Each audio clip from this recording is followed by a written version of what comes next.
So we're gonna try this iMovie thing out to try to get these vlogs out. I am literally home under the bed because somebody came to school sick, and I have it.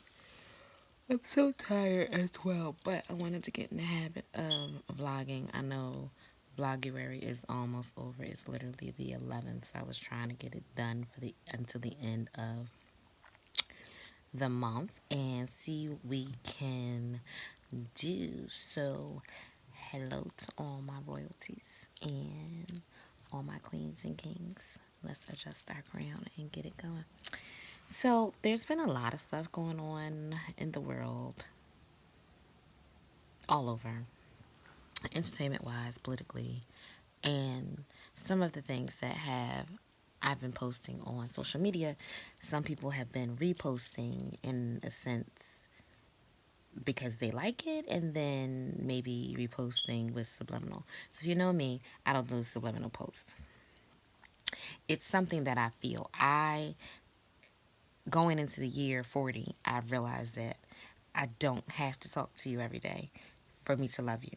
I don't have to talk bad about your name. I'm loving you from a distance because at the moment our energy is not vibing and we aren't on one accord. And I need to be able to trust those people who I consider my friends, who have special places in my lives. And if I don't feel like I can trust you, your word, or just whether you tell me the sky's blue or that I'm pretty, even though I'm sick, whatever it is, I have an issue with that. So some of the things that I've been posting have been surrounded by that. Other things is it's so much more going on in the world that will affect us. Global warming. People not getting paid because the government shut down. People dying regularly. Somebody dies every day. You just have to thank God that He spared your life. And then real life issues. Cancer, depression, just being alone. People die of broken hearts all the time. For us to just take this extra time in our lives where we could be productive and use it on bashing somebody else when there's something else that you can do. Hell, write them a letter and tell them you're thinking about them. Not call somebody else and be like, hey girl, did you hear? No, let's not. Let's not. Let's keep that positive energy.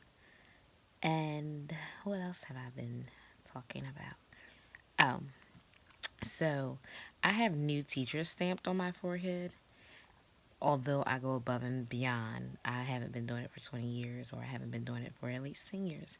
And some of the people that I encounter remind me of that, regardless of how quickly I learn or how quickly I've been able to manage the classroom and do what I need to do. It's not recognized because I haven't been here since, books were invented. I happened to go to college and major in psychology instead of education, and waited until later to decide to go back and use everything that I've learned and put in the classroom. I say this to say I don't like a lot of things get on my nerve. I don't let a lot of things upset me. I don't let a lot of things get me down. I don't get embarrassed easily. And I try not to embarrass people. So, for me to have gotten to the point last week where I was ready to lose it, my mother told me when I was about 4 and I was in a beauty contest in Mount Zion, she was like, "You never let people see you cry," because I think I lost.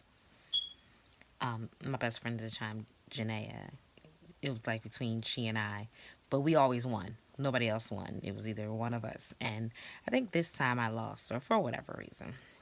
And I was devastated. And my mommy was like, "Don't let them see you cry, baby. You just, adjust your crown." And so this past week, I wanted to cry because I couldn't believe that I was put on the spot knowing what I've done. Now, if I had been put on the spot for something and I was just doing a half-ass job, then that's different. But I was put on the spot knowing I couldn't respond the way that I wanted to, and knowing that my work ethic has just been above and beyond. And I was upset. So I cried in my classroom. I did. I didn't let them see me cry. I shared it with a couple of people, but it was really something that just got me down. I refuse to let that happen again. I think that I'm old enough and my vocabulary is extensive enough where I can have a conversation with said person if I ever feel like I'm targeted again. I'm a redhead again. I don't know if you guys can really see it because I am laying in the dark and I have the kind of curtains that block out the sun. What else has been going on in my life? So many people are turning 40 and I'm so excited because I've been getting invitations and I'm planning my own party and I'm planning some other parties and I'm going in a different direction and I'm totally excited about it. I think I'm more excited about my wardrobe and the voila factor than anything. Hell, I could have 5 people there and it'd just be my day, and I would be okay with that. I'd rather have 5 people there who I know are there to celebrate my 40th than 50 who are just coming for the show. But I'll leave that there. Other than that, God is good, and we're gonna see how this pans out. This is Vloguary Day 11, and I'm behind. Valentine with an N today is this week. Hopefully, you guys have bought yourself something to show you how much you love yourself. You don't have to depend on somebody else to do it. And that's all I have. So, love you to pieces. If something else comes up, I will definitely talk to you about it. And we'll get this thing popping. Mimi says.